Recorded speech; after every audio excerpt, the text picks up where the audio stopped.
but Brother Bear and Friends, where comedy meets real life. I'm Brother Bear with William, Thomas, and Joe. We're going to talk about anything from gaming to stories and even some mental health. Maybe a lot of mental health. Oh, even what? I said maybe a lot of mental health. Maybe a lot of mental health, yeah. So, obviously, we are four guys that have met through the gaming world. That's how we were met through role playing. I was kidnapped. Acquaintances. Our acquaintances, depending on how friendly you want to be. But unfortunately, we decided to do a podcast together. Not my choice. Yeah. So with that, we're going to dive straight into it with recent games that we've played. Some we might have enjoyed, or some that we've played and I've never gone back to since. So I think one that the majority of us have played was that game that William decided to get us into. That was absolutely fucking weird. What was that one, William? What one? Yeah, what one? You know the one that you made us all play individually, and it was like really freaky and like Outlast. yeah. What do you mean we played it individually? Well, like played it like we haven't played it as a group. We've played both of us have individually played with you. What was wrong with it? What was right with it? Not even just scary. It was fucked up. Like I've never seen a game that messed up in my life. That's the point of it. No, like, how that game has even been allowed to be released, and the fact that the person must have sat there and devved that game. Respect. I think everyone needs their own, I suppose. Exactly. Yeah. It's probably not a game I'm going to run back to, but No, I don't think I'm going to go back to it. I've deleted it. I think recently the games I've been getting into are a lot of I'm getting back into my racing games now. Yeah, you were doing the Le Mans. Yeah. One at Le the Mans minute, Ultimate. Bit of F1. Nice. And bit of Assetto Corsa competition. Oh, nice. Nice. Not back into my VAT sim, I am, mate. You gone back to your flight sims. I couldn't think of anything worse, in all honesty. Sitting there and just sitting there. You might as well just go out for the day. Like there is nothing to do. You set it on a course autopilot and go off. Like I've seen so many people go, look at the views. It's just when you see people putting an autopilot, going to bed and then fucking coming back in the morning. Yeah, like what's the point? Nah, I do that, mate. I stay awake, mate. I couldn't do it. You stay awake for the whole flight? I only do European flights. I don't fly to like America and that. Alright, so your flights are like 2 hours long, max? Yeah, the max I've done is 5.5 hours. So do you have a flight sim, like, controller? I've got all the joysticks, yeah, throttle quadrant, rudder pedals. So this 5.5 hours flight that you've done, yeah. What did you actually, like, obviously you do something. Put it in autopilot and then set on his phone. Like, he did the takeoff, and then once he was in the air and probably not even at height yet, he put it in autopilot and it took him the rest of the way. Is that actually what happens? Pretty much, yeah. So as soon as after you get into your transition level and you spank into autopilot, yeah. We have to monitor ATC and stuff, so... I couldn't do it. That's too much for me, that. How the fuck do that if they go to their bed? Then you just free fly it and just have TCAS turned on. So I just don't... That's one thing I don't understand about that game. I couldn't do it. But you say that, though, and then you've got me and Dan who do, like, fucking 6-hour drives on Euro Truck. Yeah, but that is different. How is that different? How is that remotely different besides the fact that you're turning the steering wheel yourself? Right, so you're driving along. I mean, the you are more right? active on it. You're actually having to do something. Whereas when you go up into the air on that flight, you stick it in autopilot and you can literally go to your bed for 5.5 hours. Yeah, but you've got to watch out for... Yeah, but you say you've got to watch out for stuff, but the folk that do a flight and then go to their bed, they're not watching for anything. They're dreaming about shit. It's because of the high up altitude, isn't it? Well, you got to watch out for mountains, really, but you should be high enough to miss them. Just mountains. I couldn't think of anything worse. Couldn't sit for My 5.5 team's hours. What have you buildings, been all playing then, sorts. Max? What have you been playing recently? I've been playing a game I said I'd never ever play. Which is? Fortnite? Tarkov. No, Escape from Tarkov. My brother started playing it years ago, back when it was like early beta, and I looked at it and I said I'd never fucking played it. But isn't Tarkov just another version of like DayZ? No. So No. it's about like it's based in like a Russian sort of environment. You've got USEC, which are like your more like American sort of style people, but then you've got your bears, which are your Russians. To a degree, I think. I could be wrong on how it's laid out, but that's effectively it. And it's an extraction game. So you go in, you got to find loot, you get attacked by what they call scavs, which are effectively just looters. They go around looting up all the scraps. So eventually it's just a previous version of Ark Raiders. The same style as what you do in Ark Raiders. It's an extraction shooter, so yeah, it's similar to but 1,000 times more detailed. And obviously, Ark Raiders is a third-person shooter. This is a first. And like with it, you've got a lot more healing stuff to do. So it's not just a case of wrapping a bandage around your arm and it automatically heals you over time. You've actually got to do like effectively like field surgery on yourself. Be able to keep yourself alive if you're bleeding bad, and so there's more to it. Far like loads more to it. Like, did you played Grey Zone with us, didn't you, in the past? Yeah. And obviously, if you got injured in Grey Zone, you had to like bandage yourself up, and you had to then do like the stitching up and stuff like that. Mm-hmm. So Grey Zone effectively sort of come from that sort of idea of Tarkov, but made it into more like the guerrilla warfare side of it, instead of it being like a Russian sort of battle against Russia sort of era. It's a weird era. I'm not too deep into it. Like, my brother's a lot more knowledgeable on it, and so is like the likes of Darth and other people. But it is good. The movement's something else. Like, you can't just go running into a situation like you would on Call of Duty. So it's safe to say we've all veered away from RP. Effectively, yeah. I mean, I'm still doing a little bit of it. Not nowhere near as much. I probably won't be streaming it, in all fairness, either. But yeah, I'm veering away from it. It's just one of those. We've been there, we've done it. The thing what got me with it was so resilient on having to be there and be in that it kind of cut out doing anything else. Yeah. You couldn't play any of the games, you couldn't. Yeah. You would always thought you'd have to be in City. Yeah, and especially if you was on like PD.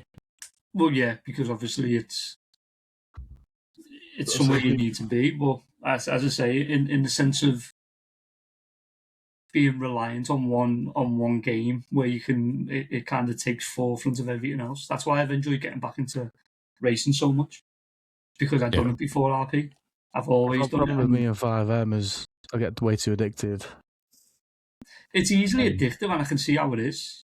But me and the missus fall out all the time about it and whatever, because I'm always on City and spending time with her. But you know, I'm currently living alone because of that. We're meant to go this deep this quick. Give us a pat about me, you'll be okay. But no, that is it. It is so consuming. But that's a prime example. That's a prime example of how easy it is to get addicted to it.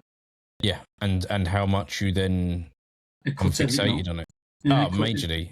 The amount of times I've sat there and I've been like, right, I need to be home for this time. Why? I've got a meeting. Especially when things are going on. It's like when you're in PD and you've got meetings to do, and you just sometimes you don't even want to do it. No, that's it. And then it becomes that then, from it being a game to like a second job. Yeah, pretty much, yeah. And then before you know it, it's just all you do.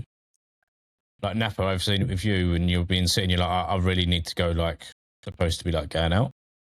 I need to get back to my apartment. It's not normal though, because you'd be in work and you'd be like, oh, I want to get home. I don't want to go to the city. It's like just it's bad. It's so fucking bad. It ain't great. Obviously, I lost a lot because of it. Obviously, through owning Total, put way too much time and effort into it. But that's another thing as well. It's not like taking the RP side out of it is from an owner side as well of how much time that takes away from you as well. Yeah, like obviously I wasn't a dev, so I didn't do all like the behind the scenes work, like what Biggin was doing and that. Because you can't do it. I can't. No, I'm not a dev. I can't look at code and go, oh, okay, that's the issue there. That's that. That's not me. Obviously, I messed around with the clothing and stuff like that, but that was about as far as it went. When it comes to actual scripts, I fixed a lot of stuff and I made some good clothing. But yeah, like, so for me, being an owner, I needed to be in the city. Like, because I couldn't do the behind the scenes stuff, so I needed to be in the city. But then also being an owner takes away the benefits of RP for you.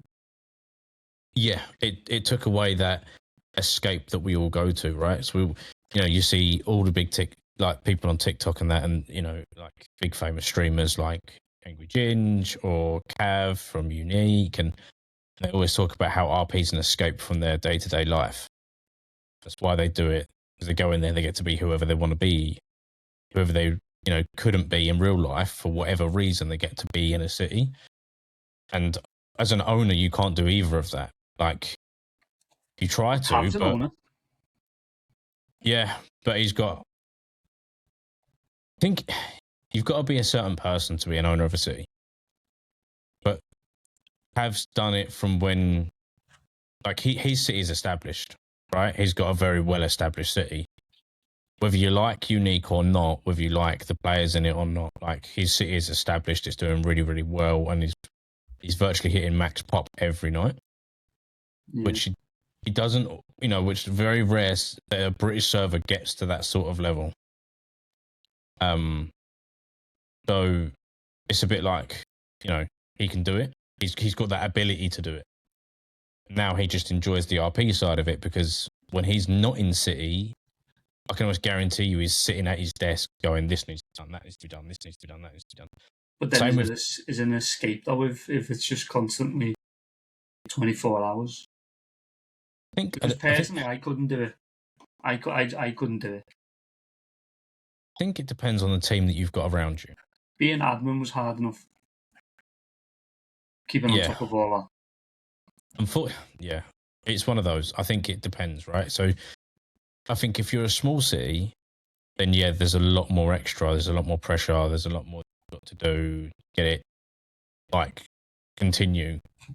And obviously, when there's only, like, say, 4 admin staff, and you've got a city that's averaging 40 to 50 people a night, day, and say even half of them people are opening tickets over the course of 2 days, there's still 15 tickets that you guys have got to find time to open because you don't get paid for it. And it weren't even the fact that it was too much sometimes. It was just more the fact of it was like a demand that you needed to do it. So to go back to the point of saying we don't get paid for it, we don't. But then we also work jobs where we can't just abandon our job and start responding to tickets. So I felt like there was a lot of pressure on that side. 100%. And like, I was one for it. I was working at the time. I was doing 10 hours a day, and then in between my 10 hours, I was sitting there on staff calls, on looking at tickets, looking at this, looking at that, and it does get so demanding. But you've got to remember as well, though, is I get it from an owner's perspective that they want things done, but you've also got to remember that people do have jobs and whatnot, so it can't just be a forefront of. No, and that's what I feel. A lot of people, forget in that sort of industry of 5M is that there is, so to speak, of real life that we all actually have to go and do. We can't just sit at a PC all day long. I get it if you haven't got a job and you do sit at your computer all day. Fair enough. Yeah, or even to a degree, if you've got a job that you are at a PC anyway, like that you can get away with doing it. If you've like in between calls and you've got 5-10 minutes and you can sort of sit there and just quickly do something. But then would you though? at the same time, that's also you've then got to watch that you're not sitting doing your work and a wee message pops up. Oh, someone's just opened a ticket. Do you know what? I'm quite quiet at this current second, so I'll just go and have a quick look at it. And then before you know it, you've replied to 2 or 3 tickets, and your work's started to build up. Yeah. Well, yeah. And I think that's where you've got to think. I'm not saying you shouldn't be doing it, but realistically, shouldn't be expected to do it. Listen, no. I wouldn't even say it was that. The way I would sort of see it is if you're at work, like you shouldn't really be. Well, that's what I mean. It's for something you're not getting paid for. For something you're not getting paid for, to then have such a high demand to do it, it's unfair. But it's like you said. I think a lot of people. I wouldn't even say it's so much they forget. I just think a lot of people don't realise that, you know, when you step up and leave your PC, that you've not then got a laptop you're carrying with you, or then you've not got a device that you can access that. You're the perfect example. Fair enough, I've got Discord on our phones, and, you know, some people do have laptops with Discord on it, but you're not constantly on it. Yeah. Well, what happened to you? What, with me? No, Dan. What? Where you got fucking booted out of it, didn't you, for not doing enough? Oh, yeah. Yeah, even though he was doing a full uni course and everything else in between. But, you know, it's one of those. It's one of those. I did say, obviously, when I got that message to say that I was getting, you know, let go of it and whatnot, I did say to them, you know, I probably could have done more. I held my hands up, probably could have done. But I was at the same time, I was like, you know, it's one of those, it's like we've basically said, we're not going to do too much, because it's exactly like we've basically just said we don't get paid for it. And it's one of those where I'm not going to be I feel like there was a lot more opportunity from certain people who sat at home and didn't go to work who could have managed that better. Yeah. I mean, look at me. I was spending countless hours either at the PC or on my phone when I just had a baby. I should realistically have not even touched my PC. But because I decided, you know what, I want to know what it's like to be an owner. I want to have that ability to, you know, potentially start a business with something that I did enjoy at the time, being 5M. I wanted to give it a go. Was it the right time? For me personally, no, it wasn't. Should I have potentially sat there and thought, you know what, like, I'm not going to get too involved. I've just started another family. Do you think if you didn't have a baby, it would have been worked out better? Or do you still think it would have been the same outcome of doing too much? Probably still doing too much. Because like I say, I was working 10 hours. I'd be coming home from work. I'd cook the dinner and then I'd go straight to the PC. Sorry. Can I stop you there 1 second? Not dinner. It's tea. We're not getting into this discussion. No, we're right. We're not, because it is tea. End of. Right, regardless. I was doing so much that I didn't actually give anyone else the time of day. There'd be times where I'd stop from going to see my eldest, who lives with her mum, or I'd be like, look, I can only be around till like 8 o'clock. I've got to get back. I've got to do this in the city. And that was that, you know, and that has been all the way from P9, where we first started. You know, I put so much time and energy. I got so fixated on doing stuff in cities and doing this, that, and the other. Like, my brother was a prime example. He said to me, "Do not ever get involved."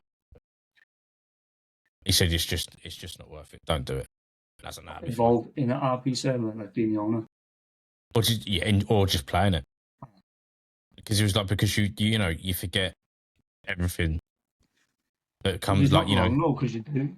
No, and well, I've fallen short to it, and it's my own fault, right? Like, I obviously, you guys know a lot more about my ex than what anybody else that had listened to this would. right? So obviously, you know, we're no longer together. We split up, and it was very, very struggling for me personally. But I didn't help myself. I was at a stage of where I wasn't really doing very well mentally anyway. So instead of actually, you know, coming home and going, I'm not doing okay, I need a bit more help, or I need to speak to my counsellor, I was just pushing it all to the side and leaving it on the other side of my monitors. Yeah. And just diving too far into the city and streaming because I wanted to do something I enjoyed. And, you know, who hasn't had the dream of being able to stay at home all day and just make it, right? Especially for people like me and you that stream. Obviously, Nappy, like you're starting to do the streaming side of things as well a little bit more now. When PC works, yeah. Yeah. So realistically, you know, it's a dream, right? Be able to work for yourself and not have to worry about doing a standard 9-to-5 job. You can just, you know. I mean, who wouldn't want to sit at home all day playing fucking games? 100%, right? It's a dream. You know what I mean? But I've come to the realization now that it was just a dream for me, and that I should never have. Like, I was too late to it. The game. I wouldn't say you were too late. I personally, I'd just say you were too premature. You just wanted it there and then. Yeah, probably. I should have just waited it out and took my time with it. But not the balance. Yeah, so but instead of being like, the thing. I'm going to stream this day and this day, and then I'm going to spend time with family this day, it was just a case of I'm going to stream every day. Yeah, yeah, and you know, and both of my kids have missed out on a lot and I've missed out on a lot with them because I spent so much time at the CC. Because especially when I own Total, in my head, it's a business. Yeah. So well, it is technically, yeah. Yeah, so I had to do what I could to make sure that business was still running. But then on the same forefront, so the way you're saying about obviously you do everything on the PC and you just wanted to be in the city, that's where I kind of know when to balance myself. Like I'll know when to not play. Like obviously I know I ain't got kids in that, but I still feel like you need to spend time with, like obviously my missus, and you know what I mean. I wouldn't want to cut anyone out for the game. Yeah, that's when you come back to the whole balance. That's what I mean. And like I can do it. You know, you just have to have that point where you just switch your PC off, or you don't go on the PC that day or that night or whatever. Sometimes I'm not even on it for a couple of days, mate. Yeah, and do you know what? And that's what I should have been like. And I should have taken proper time when the youngest was born. Obviously, that in itself was quite traumatic because obviously, my ex has a heart condition, so we had to have, you know, it had to all be in central London at the heart specialist hospital, and spent all that time up there and everything else.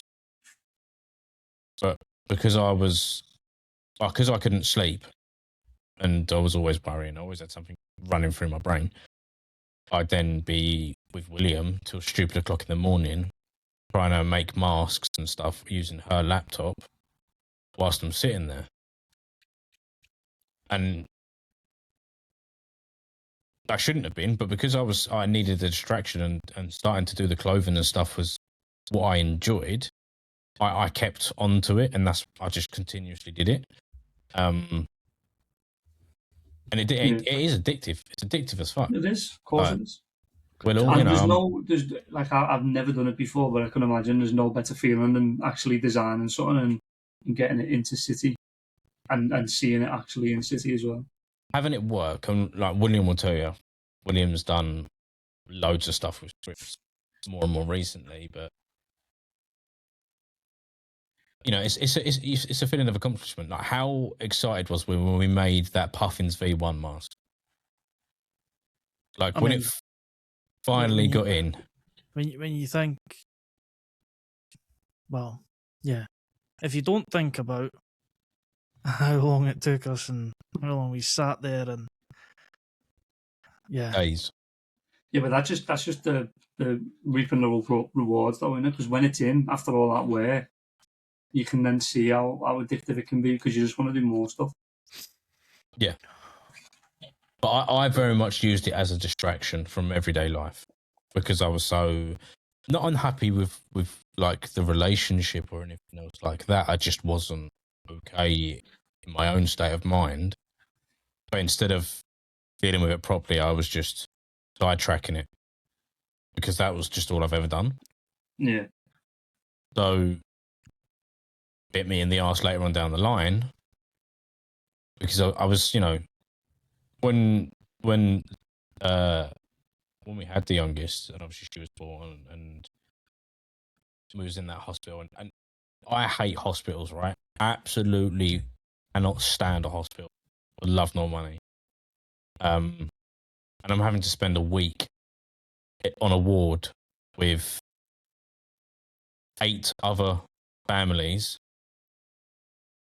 and others are coming and going, and we're just sitting there every day, all day. And, you know, I felt so sorry for, you know, for the ex, and I was constantly like checking them. You know, when she was asleep, I was making sure that she's okay. I was always constantly checking her heart rate thing that she's on her, and then I was checking on Litland, and then I'd get so wound up like a string sitting there that then I'd have to go for a walk. But then I'd go for a walk, and then I'd be messaging William like, "Do you want to jump to BC for like 10 minutes down for a smoke?" And then I'd go stand outside, or I'd go for a wander around the whole fucking hospital. How many times was I on the phone to you, William, at like 3 o'clock in the morning, and it's like I'm just wandering aimlessly through Chelsea Hospital. Yeah. Like, pretty much tell you what's on every fucking floor. But it's different in that sense doing it because you actually have got shit going on in your mind, and Yeah, obviously, but I couldn't escape like I would normally via being in the city. Yeah. So I had to then find other ways. So then I'd just do by talking to like William quite a lot. Obviously, we had the Pad Lab Design VC that we'd sit in and do bits and stuff like that. And it was very much a case of, let's just keep me occupied effectively. But then obviously when I come back from the hospital, I should have just left the PC alone. Yeah. Should have just not even bothered with it. But I was so like, let's get to it. Let's do this. Let's do that. Let's do this. Let's do that. That I then went straight back to it. And when, you know, my ex would have asked me for help or whatever else, I wasn't doing it because what I was, but I was either doing it too late or I didn't generally hear her because I'm so fixated on what I'm doing that it just went out of my mind straight away. And obviously she was suffering. She needed a bit of help and support and everything else. And I just wasn't there to do it. So, yeah, I think the thing is as well is it's when you've only got that sort of release to be able to, like, if City is the only thing you know, then it's kind of like a natural thing. Yeah. But obviously, at a point where you're sitting in the hospital like 3 o'clock in the morning, what else are you meant to do? Yeah. You know Yeah. what I mean? And I can tell you now, hand on heart, I have never slept in more of an uncomfortable chair in my life. Right? The day the youngest was born, we went onto this ward where we had to be like visually checked like 24 hours. And the ex had to be checked for like 24 hours or 12 hours, but whatever it was, just to make sure that she was okay, obviously because of her heart and everything. We had to have a C-section. And I generally slept on a standard, like, chair that you'd find at a cafe. Right, it wasn't comfortable. I had to sleep sitting up, but hunched over the bed with my head on my hands for a few hours just to get some grip.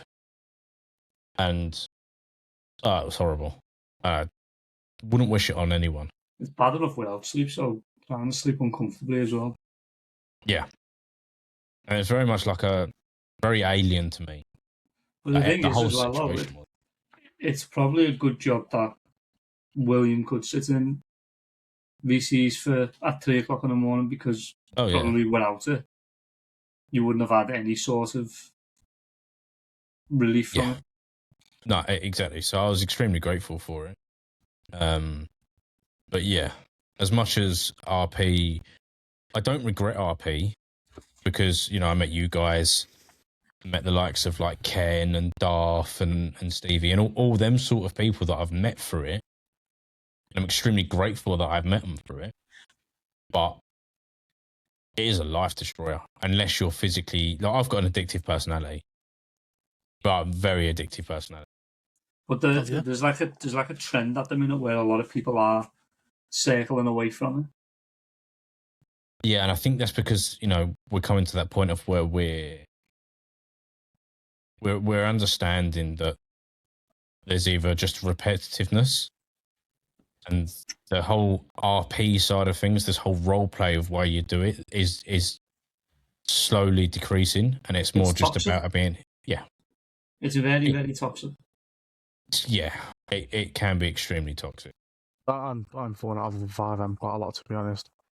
I think all of us have, and I think that just comes with growth as well, with gaming and stuff like that. The one thing what got me was it just felt like you couldn't do anything else. It literally just felt like everything was just involved around RP. Yeah, and from an owner's perspective, I think if you're struggling to get the numbers in your city and whatever else, then you need to stream it. You need to showcase it. You need to do this. You need to do that. The issue what was with me with streaming was cities were quiet, and Total at a point was very, very quiet. So to stream when it was quiet, and not only to stream but to stream as PD when it was quiet, when there's nothing going on, it's fucking soul destroying because you're doing nothing. When you've only got like stuff to happen. Yeah, and when you've got like between 3 and 5 viewers that aren't really talking to you, but they're there because they're trying to support you. Yeah.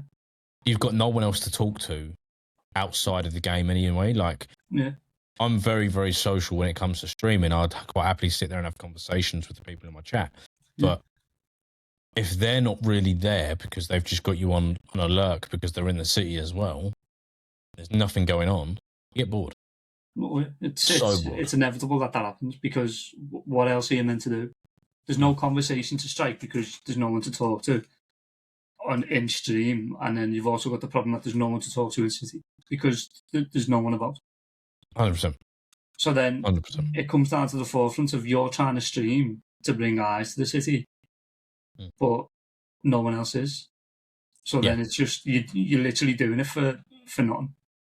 Yeah, and that's like how I felt. Like I was always religiously every night. You know, I've even got it out here. Like I'll go and get it. I signed an agreement with my ex about what days I'd be on the PC and what days I wouldn't. Try and create a bit of structure so that I did actually have family time as well.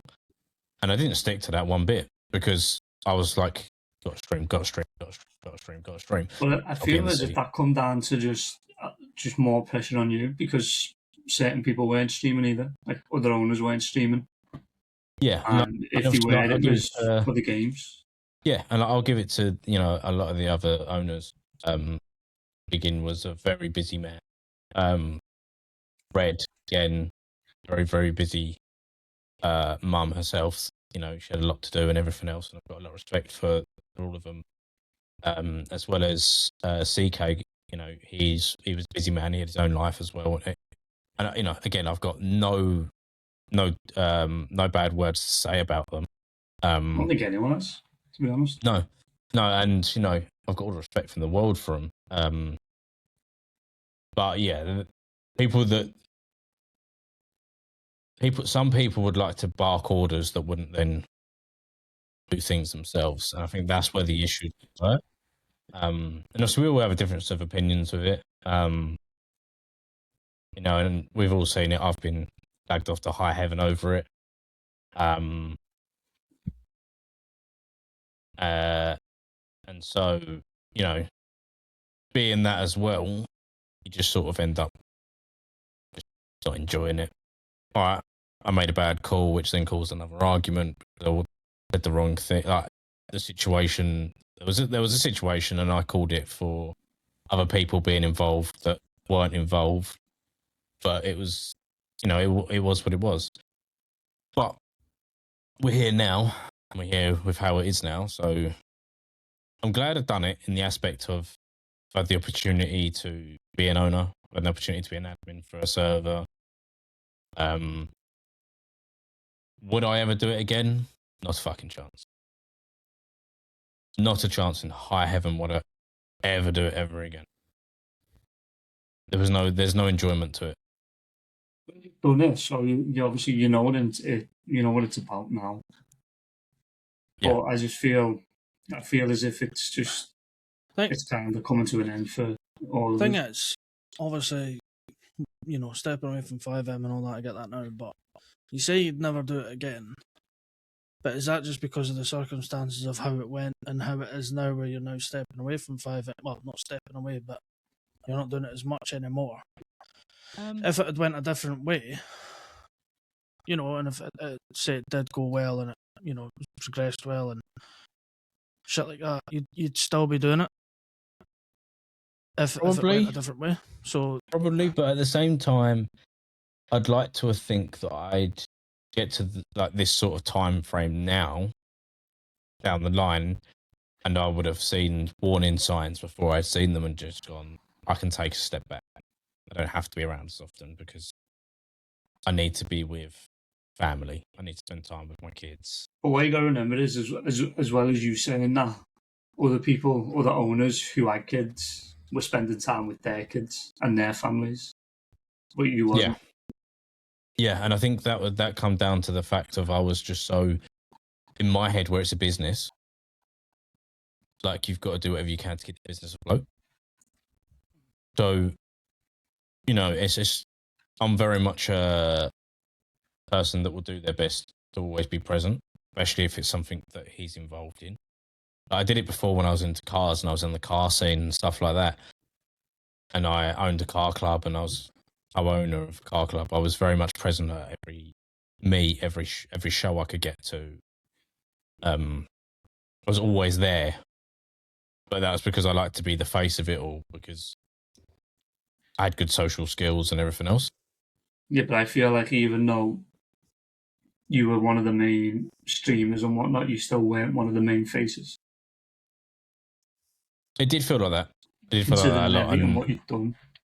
Yeah, and that was brought up a few times, like for myself, or just like I didn't feel like I had the same sort of say, or people didn't respect me the same way as they respected others. But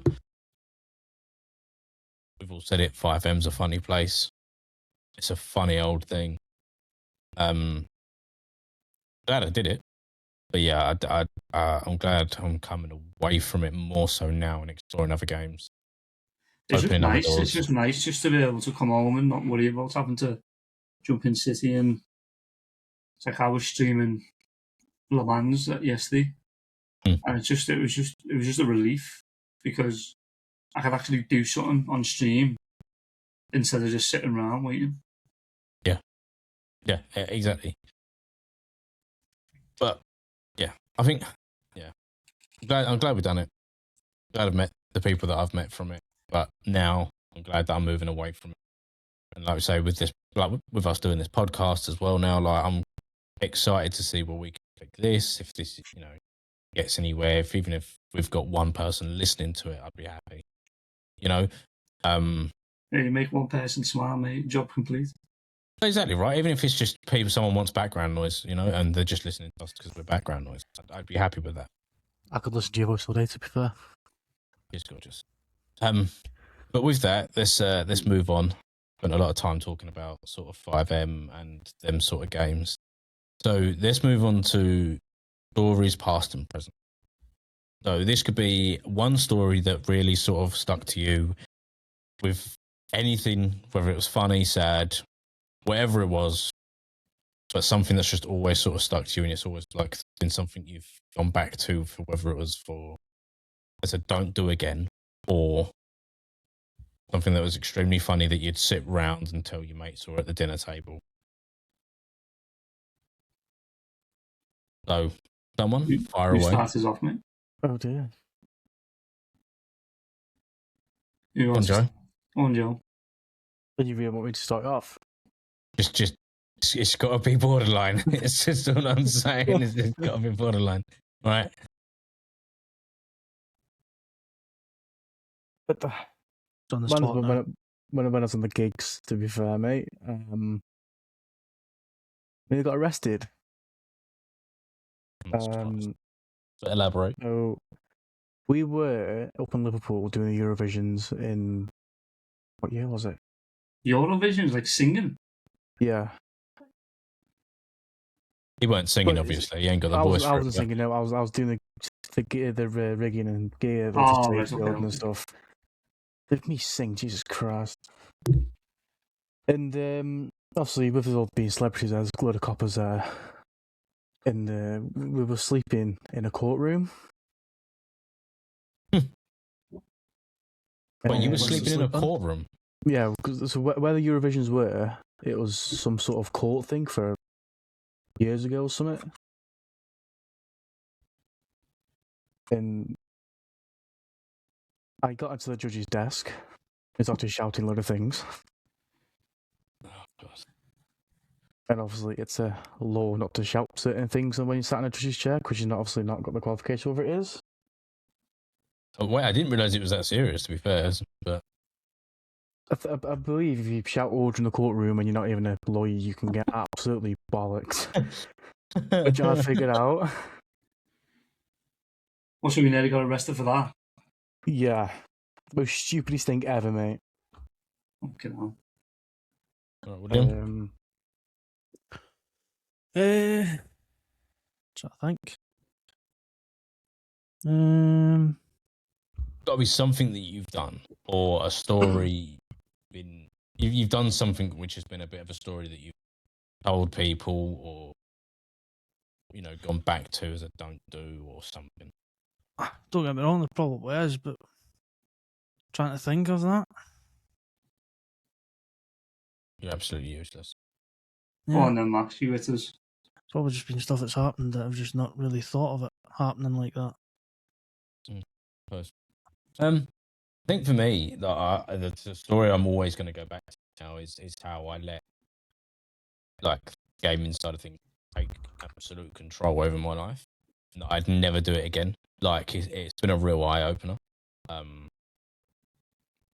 home from work on a normal day and having your family here, it's obviously I've got my oldest child who's from a past relationship when I was younger and stuff, but we'd never lived together. We'd never been together, so it was very, very different. But when you come home and not have them here, when you know that they could have been here, but you don't do anything about it, that's going to stick with me for years to come.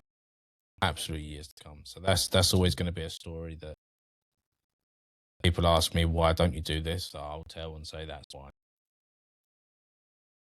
I think mine's a little bit more light than that. Oh, that's good. I'm glad someone's got a light side. I used to being nicked. I used to kart, and this was probably a year ago maybe, and used to wear one of them chest cam things. Okay. I've still got it on my computer somewhere. I'll have to dig it out. But basically, there's in the karting track. There's like a segment where you come out of the pit lane and you come into onto the track, and basically my camera's picked up. So as you come round that corner, it's quite like a sharp bend, but someone's come round that corner. So it's like two lanes like this, and there's barriers on the right hand side, but you come out on the left. So waiting to go, there's a cart what's come round that corner, but it's instead of turning, it's turned into the barriers of the track, and we all know if you put a cart into a barrier. So he's at the barrier like front on, like dead on, and he's physically come out the go-kart. Okay. Like physically come out the go-kart, and to the day I die, it's probably one of the funniest things I've ever seen, I've ever witnessed, because it was so unexpected, and it's just like you should never have captured it. But I was literally sitting at the pit exit waiting to pull out, and watched this guy just over the barrier out of his go kart, mate, and it was brilliant. I show it to everyone. I show everyone it. It's brilliant, mate. And if I can find it, I'll put it up because it's unbelievable to watch. Yeah, Tom, it was at St George's Hall, mate. If you know where that is. I know St George's Hall is, yeah, of course. Yeah, that was the place, mate. I only got fucked. Fucking hell. Go on then, Dan. You're the only one who hasn't fucking shared the story, mate. So, the floor's yours. No, it's like I said. And don't get me wrong. There probably has been stories there. I've probably just not thought of them as like stories like that's probably just been something that's happened and just been a normal thing that's happened. So you got nothing to say? You're such a boring cunt. You really are. Pretty much, yeah. Nothing funny's ever happened where you've been there and witnessed it? Rat me car off's another one. Writing off your car is a funny one. Yeah. Fucking wrote off my car 3 weeks before the baby was born. That was not funny. I was going to say, did you find that funny? It was my dream car and all. There was a time I used to drive for Asda, one of the delivery vans, and I'd moved up to like North Yorkshire, and I was delivering. It was the first day of being round there, like the first driving shift of being round there. And I don't know whether you've ever been to North Yorkshire, but it's very hilly. So there was like a road that went up, and then it kind of went into like a U-bend. But I turned up it, and it was a one-way, so you couldn't physically go any further. So I tried to reverse back down, but as I've reversed back down, I've reversed onto the lip of the hill, which is like that. So as I've reversed, the van is literally sideways, 2 wheels on the road and 2 wheels off, and it was the most fucking panicked I've ever been in the sense of driving. It was terrifying. I used to drive quite a lot with a previous job. Obviously, I was being a mobile mechanic. Like, we used to go to Stansted Airport because we had a contract up. And we'd stay there for hours doing vehicles, and then we'd come home really late at night. But because I lived the furthest away, I'd have to go all the way down the M11 and then get home. We used to race down it in the vans, and our boss used to get pings every time we went over 70 mile an hour in these vans. It'd be like 11 o'clock at night, and he's getting these pings from 2 vans, me and my manager, because we're just absolutely towing it home. That was fucking hilarious. Just see this van, big old transit, just towing it down the M11. No care as well. I don't mind. Put my brake up harder and just crashed. I don't mind driving, mate. I generally do not mind driving. Like, we went to see Post Malone, and it was in London, and we went up and drove home the same night. It was like 9 hours. What year was that? That was this year. Or the year just gone. Mate. Oh, that was well, yeah, technically last year if you count it. We did Post Malone rehearsals. Oh, did you? Yeah, it was sick, man.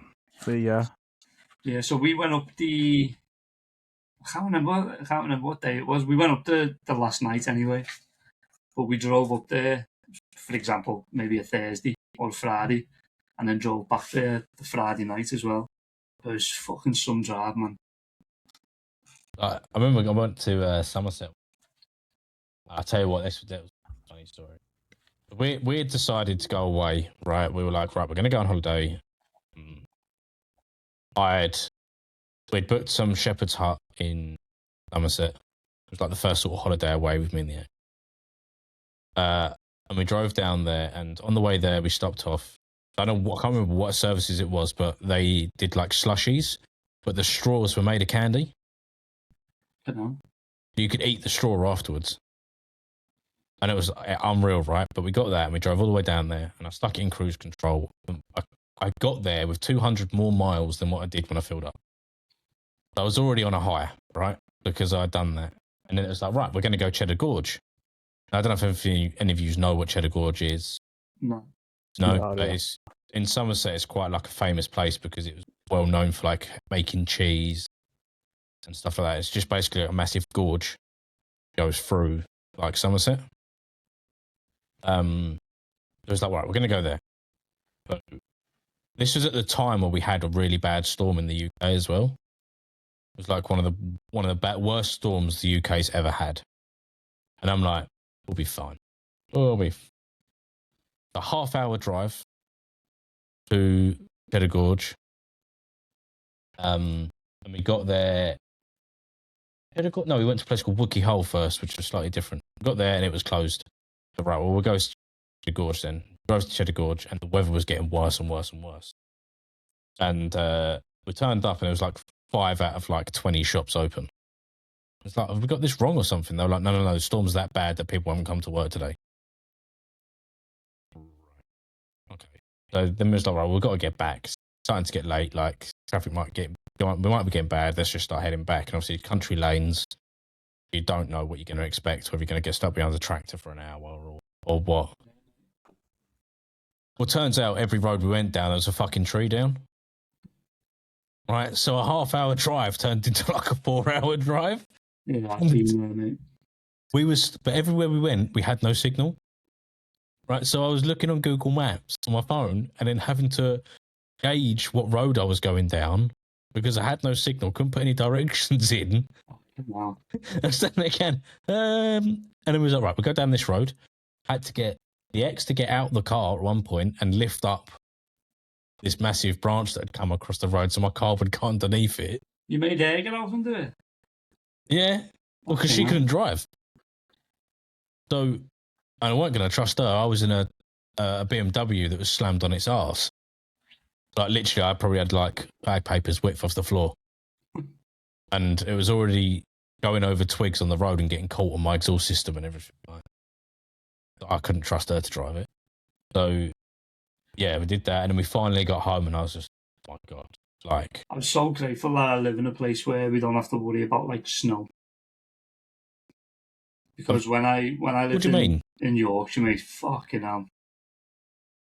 You live in Liverpool. It's not but really that much different. We don't get that much snow. Yeah, I think he means worry about it as in like roads getting closed. Yeah, like when I lived in Yorkshire, mate, when I was driving a master van around Yorkshire, the amount of times we got stuck in snow, or like you'd be driving somewhere and the road would be closed because it was just undrivable. That's mad. And like we used to carry, so in winter we used to carry shovels and grit. So if we ever got stuck, we used to have to shovel ourselves out and grit ourselves out. What? There was one time I got stuck in a cul-de-sac. I drove up and I was sliding down and I got stuck. And the people who lived in the cul-de-sac had to come and help me get out. Yeah. The roads are just different, mate, like round there. Did you ever hear about that story of the people who got snowed in at the Boozer, at the pub? At the Red Lion? I can imagine they're fucking probably loving it. So there's a pub up there, like right at the top of the mountain. And they got snowed in. So basically, it was that bad that they couldn't get out. They were stuck there for, I think it was 3 days, I think. And that was one of the places we went past. But obviously they got stuck in there for 3 days because the snow was that bad. That's insane. It was nuts, mate. Just different. And when you're driving vans, what I'm fucking wary of fucking driving in them conditions, it's fucking hard work. I was never really wary when I was driving a big van. I was just, I'm a big ass fan. Get out of my way. See, we were only 3.5. Yeah, so was I. But I just took it as I was 5 and I didn't give a fuck who I was. Back in a second. No, it didn't bother me driving them. Like, I had no issues. It was just more, you're going to somewhere and not know if you were going to get out in winter. Yeah. Which was the issue. Insane. Always be prepared. That's why we had shovels and grit, mate. Yep, but then you see he wouldn't do that, and then he'd be fucking phoning for somebody to come out. 100%. You know what I mean? Smarter, not harder. I don't know. Wasting resources. 100%. We even it was that bad up there, mate. They even give us like grips for under our shoes, like snow grip, like ice grips for under our shoes. Really? That's how fucking bad it got in winter, mate. Fuck that. You used to attach them to the bottom of your shoe. Sounds like that company was going all out. Yeah, Asda.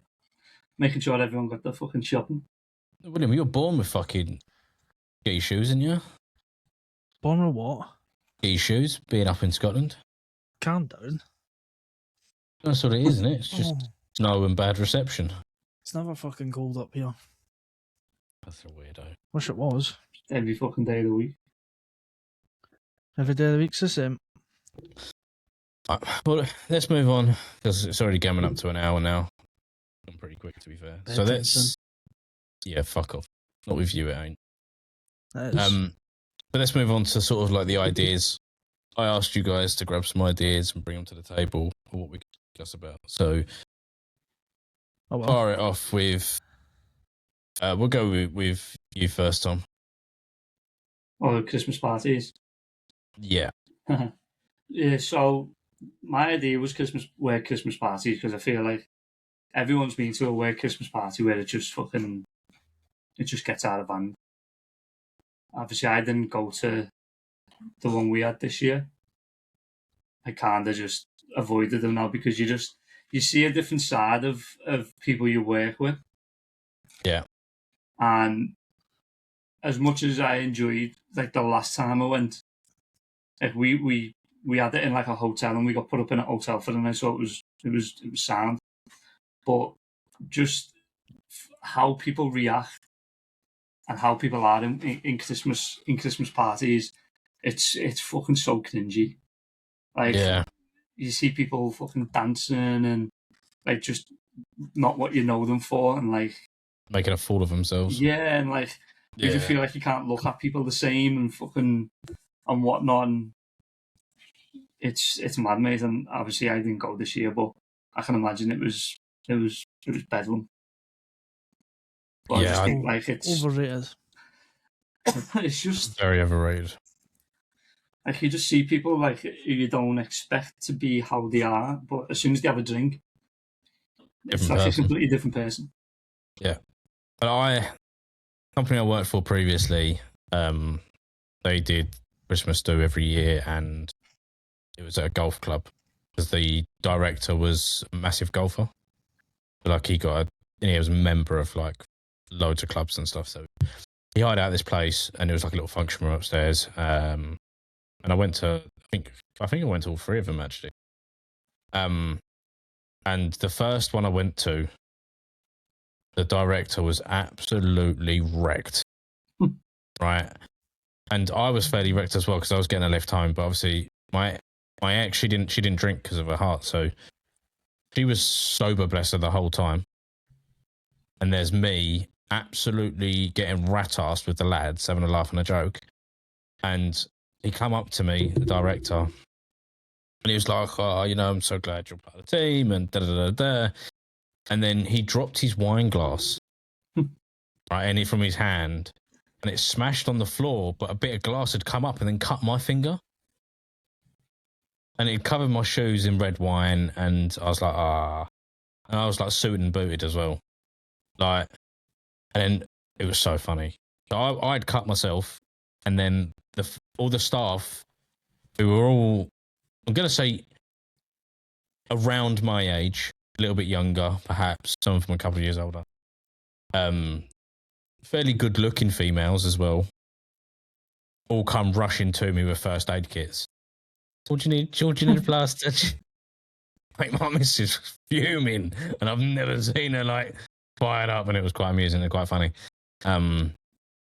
But yeah, safe to say the next morning I woke up with a filthy hangover. Yeah, so the last one I went to, it was the food, like because obviously you have like that Christmas dinner, don't you? And the food just weren't the best. So obviously we had like 3 courses, but they were tiny. So we had dinner, but obviously because we got a hotel, this was in Southport, because we got a hotel, I literally just had dinner. And because I don't really drink anyway, I had dinner and just took myself away, got a Mackey's, mate, went upstairs, just fucking watched telly all night. Just watched telly all night, mate. I think that's the main thing, though. It's all just about the alcohol, isn't it? Well, yeah, obviously that's what people go for, isn't it? And it's not about the meal or that. You go for a meal, but that's just to start it off, isn't it? The only reason I go, mate, is because it's fucking paid for. Well, this is the thing. It's obviously it's a nice thing to do, right? Your work's taking you out for a works night out, but like you say, there should be sort of a limit to it. Like, you shouldn't be seeing your managers or your directors like absolutely wrecked and like not saying they make a fool of themselves, but getting to that point, because then it's exactly like you say, you're supposed to then go in after the holidays and look up to them like as if they're going back to your boss. Yeah, but they are human though, aren't they? Serious. No, I get that. You've got to remember, like, as much as they are your boss, they are also human. They should be allowed to let down their hair. There's a time and a place. Like, I get it. You want to just like let yourself go and that, but you still got to remember you are with people you work with. Yeah, like you say, it is time and a place, and like because you say, there's a few people who I've seen embarrass themselves, and then you see them like when you go back to work after Christmas, and you're like, do you even know you've done that? I was going to say it'll change the workplace as well, won't it? Because then people just won't take people serious anymore. And especially if you've made a dickhead of yourself, and you know what I mean, you just acted a fool.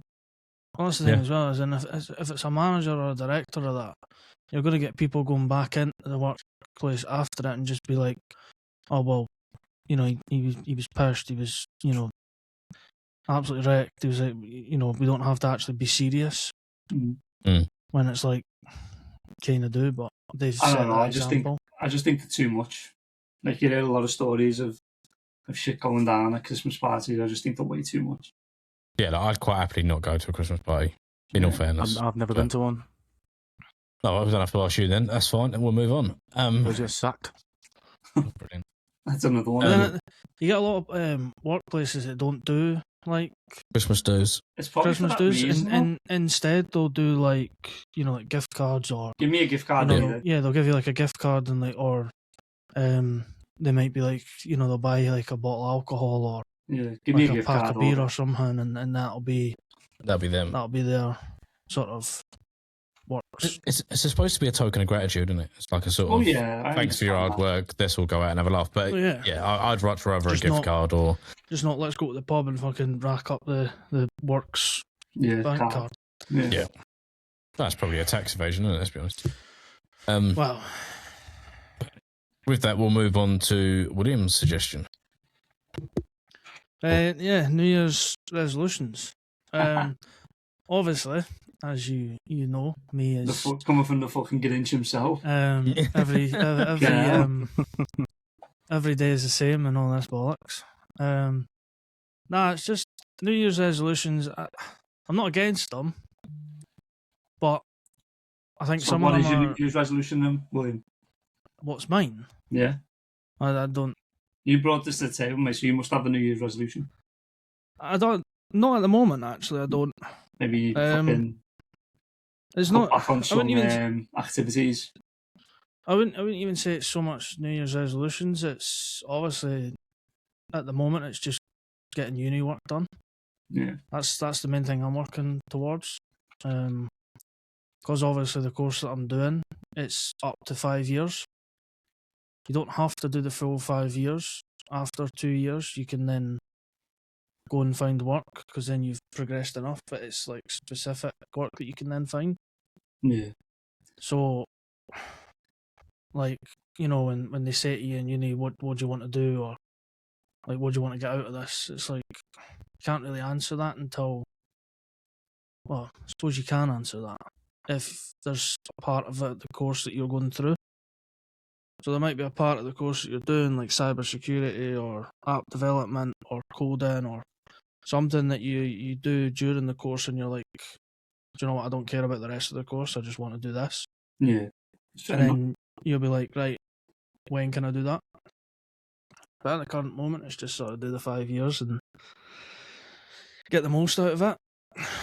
And then at least you've got multiple different jobs that you can go for instead of just having to go for the one.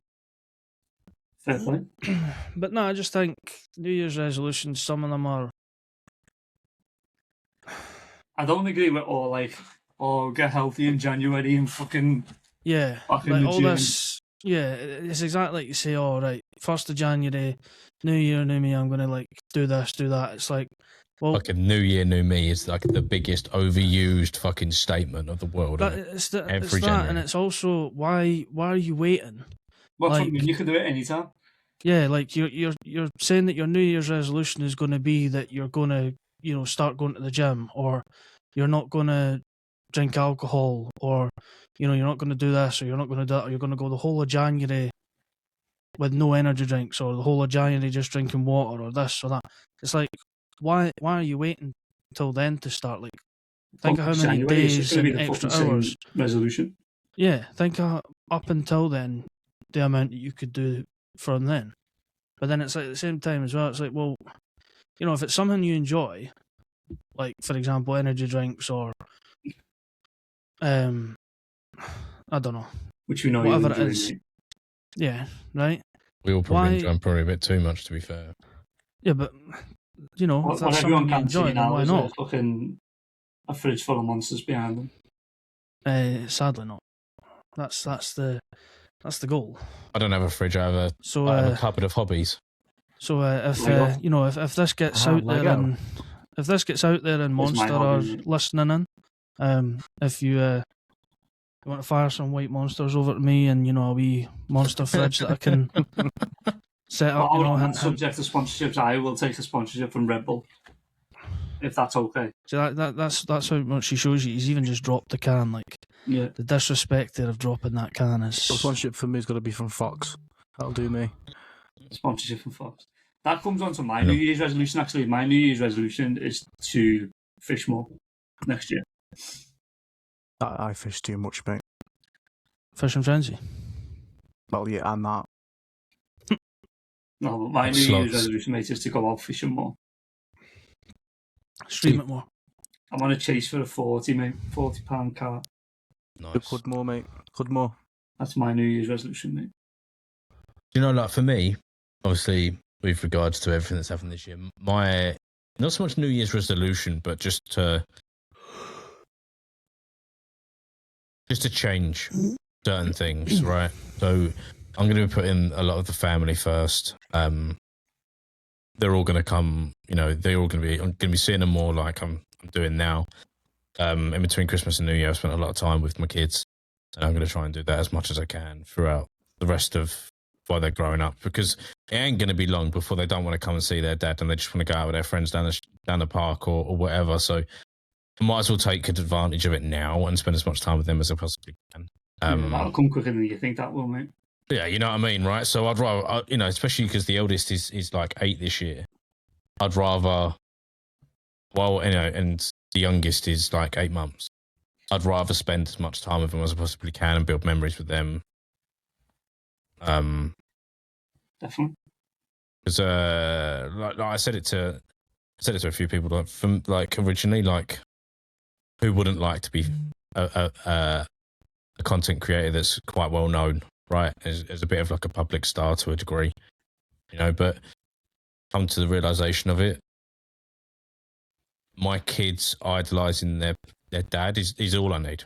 That's all of the fan base I need. But there's not to say you can't stream while you do it, though. No, exactly. But for me, after letting it be so dominant to my life beforehand, I don't want to let it happen again. So if I can stream, I can stream. That's where we come down to the balance of it all again, though. You have to keep that. You have to keep that whole balance side of things a bit. Make sure the balance takes over. Yeah. And don't let the whole technology side take over, and make sure the balance takes over. So, like exactly like you're saying, still stream, still do your gaming, all that bollocks. You still got to do what you're enjoying as well. Yeah, but just make sure that that's like last. Yeah, second priority. Yeah, so like that. Just make sure that the only time you're sitting down at your PC is, you can sit down at your PC, turn on Tarkov or whatever game. We'll get you an ETS2 truck in, and we'll get you into Formula 1 and all this. We'll get you into all that, and we'll get on Outlast again. But just make sure that when you sit down and look at your screen, you can pretty much be like, I've done everything that needs to be prioritized. So when it comes to gaming, that there is no other, like, you've done everything, so you can actually enjoy what you're so doing. you're not like half an hour through and being like, Yeah. oh shit, I've not went out and seen so and so, or I've not went out and got this from the shop, or I've not got this for work tomorrow, or I've not done this. Like I say to my missus all the time, mate, like, gaming's always going to be there. Yeah. It really doesn't matter when you go to it. Yeah, it generally doesn't. It's always going to be there. And, like, missing a day or two isn't a massive deal. No, not at all. Yeah. Brilliant. You know what I mean? So just like Dan said, balance, mate. Yeah. Joe, you got any New Year's resolutions that are actually resolutions, or if you don't believe in resolutions, things you want to change? I think, truthfully, my change would be to balance 5M out gaming and spending time with the missus. I think what we've learned from this is we all spend way too much time gaming. Because she gets absolutely pissed off with me, and I'm like, what's wrong with you? What's up with you? I'm just thinking about myself, not her, how she feels. Well, if it's anything, learn by my mistakes. If everyone can take a look at what I've done and learn from my mistakes, then you'll be all right. Like I say, if you haven't got commitments and you can sit there every day on a game, then fair play, stream every day. But like I said, gaming's always going to be there, mate, no matter what. Yeah, but I mean, even along them lines, like even with commitments, like we've just basically said, with commitments you can still do that. Yeah. Obviously, if you've got commitments where you're like never free, then it's a different story. But like, there's never going to be a time where you've not got like a couple hours spare one night or another night or different night. 100%. That's what I mean. And you're not missing much. You know what I mean? Not on what you can't be caught up with. Gaming for me is a really good escape because I've got severe health anxiety. I'm always constantly thinking I'm going to die and going to have a heart attack and stuff like that. So when I'm gaming, them thoughts are just gone. And I just shut off from everyone else. That's one thing that's about gaming that you can't, like, you should never basically say to yourself that you're going to stop it. Because it's exactly like you've just said there, like, that's an scapegoat for you. So if it ever gets to a point where you're forced to basically get rid of your PC or get rid of gaming, then, just don't do it. Because I'll never get rid of my escape. It's exactly you say, it's an scapegoat. So, but I think what people need to. I wouldn't rely on it though. No. I wouldn't mix it up. Yeah, like getting out, doing stuff. As much as it is an anxiety at first, like I was worse for it, right? I'll like if you was to ever speak to my ex, she'd tell you.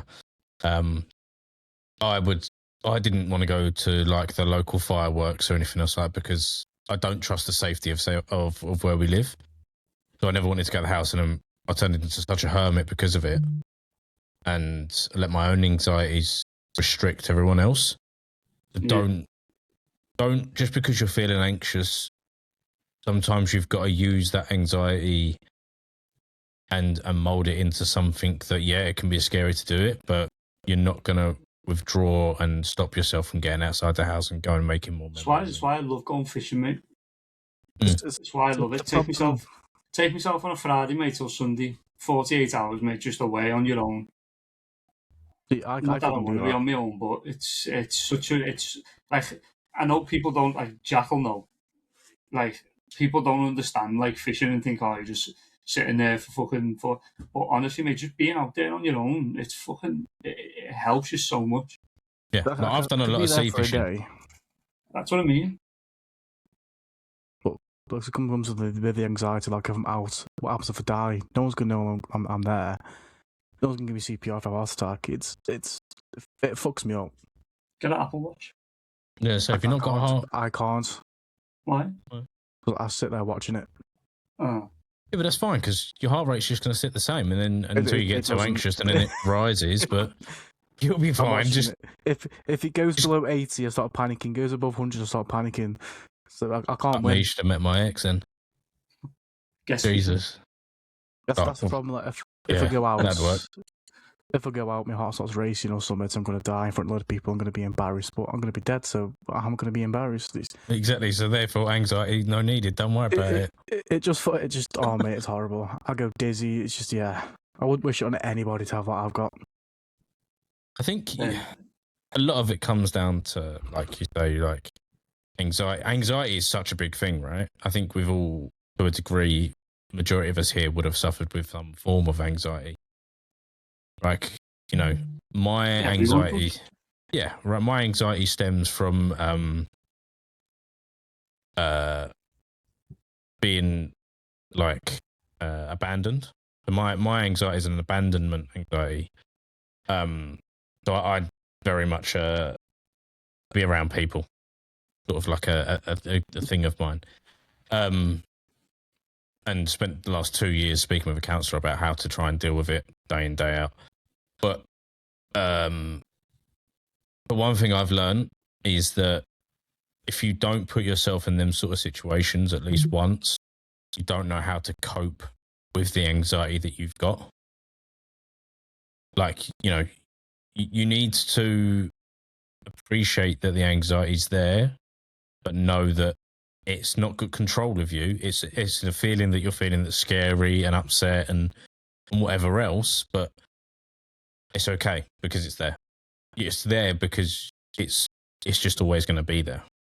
The problem is, as soon as you build a list of things you can't do, you just turn into a bit of a hermit. Oh, exactly, and that's my biggest issue.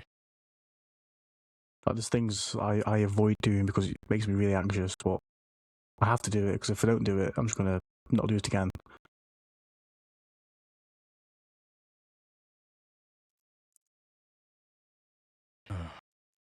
I think that's the thing, is there's loads of things out there that you probably want to do and see other people doing, and then it's exactly like you say, the anxiety stops you from doing it or whatnot. But then I think it's just that push to then do it. Yeah. And then, like, I see those people going out backpacking and travelling across the world and whatever. I'd love to do that. But actually, the anxiety stopping me from doing it, thinking, oh, I'm enjoying my life. I'm going to die tomorrow. I think, like, one of those, right? For me, like, I'm only going off of my own experiences with it, with anxiety and stuff like that. Right? Everyone's different, though, won't they? So you don't really understand. 100%, right? Which is why, you know, we're not professionals, right? To any form of degree, we're not anyone that can sit here and don't do this because this will actually work.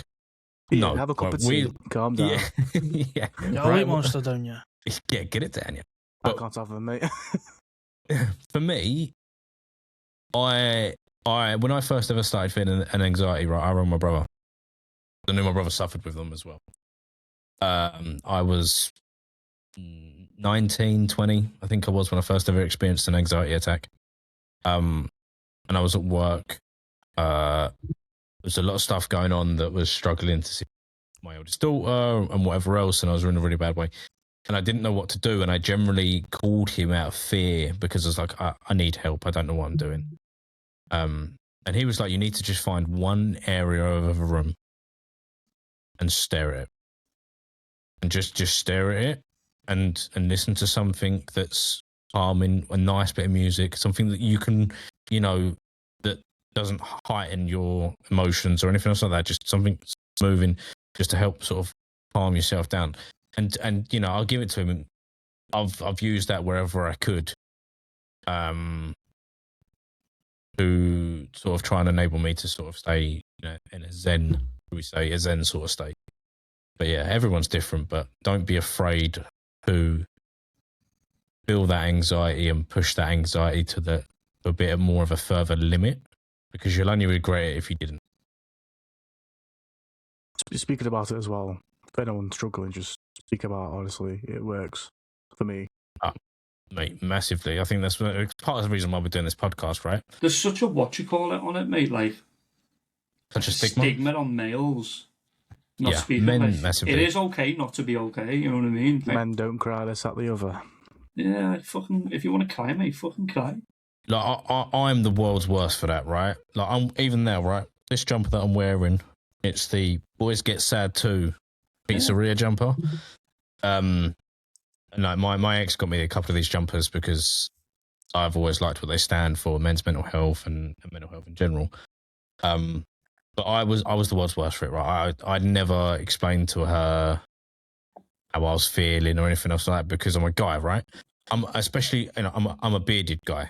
I'm not just a guy. I'm a bearded guy that's supposed to be raw, tough, big.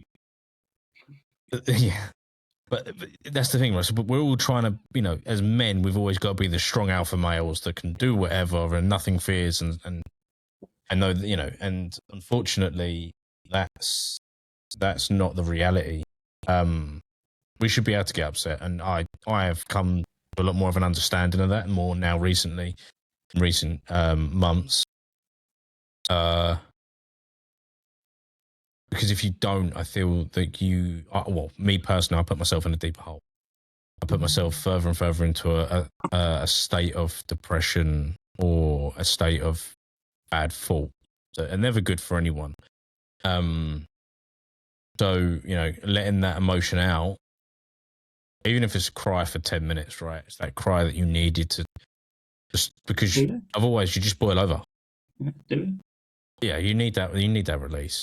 And no guy should ever feel that they're less of a man or anything because they are crying. I think that's such a bullshit thing now that men should never have to feel that. You're upset. It's like a thing. What's like not recently, but like a lot of men are judged because they do get upset. Yeah, and it should never be that case. Never. No. It took me a long time to work it out, and I even still struggle with it now.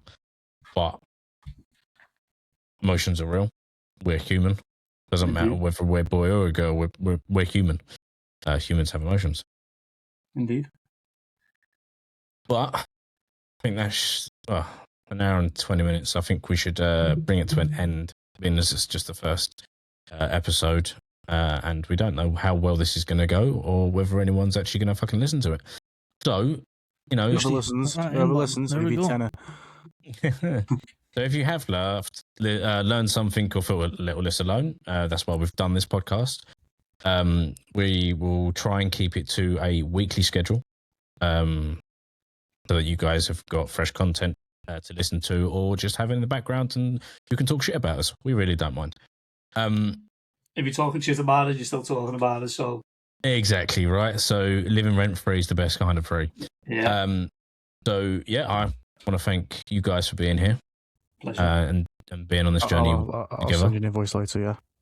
Lovely. Cheers. I'm just not going to pay that. Just like half my bills. Donation link will be the That's not a joke, by the way. Don't get into that. Yeah, don't ever get into that. It's a pain in the ass to get out of. Or a gambling addiction. Yeah. Yes. So, whoa! It's not gambling; it's investing. Okay. Interesting. Don't listen to William at all, please. Yeah, no one listen to William. William. Don't take any advice we give you. Yeah. Take it with a pinch of salt, as they say. Yeah. But yeah, we will put this. We'll put this out there, and we'll try and get this out there weekly. And if you guys like anything, if you can comment on any of the social media platforms, if you've got questions you want to ask us personally, we will try and answer them on the podcast, and we shall see where this takes us. So this has been Brother Bear and Friends. We appreciate you. Thank you all, and we shall see you in a week. Adios. Adios. Safety, lads. See you in a bit, son.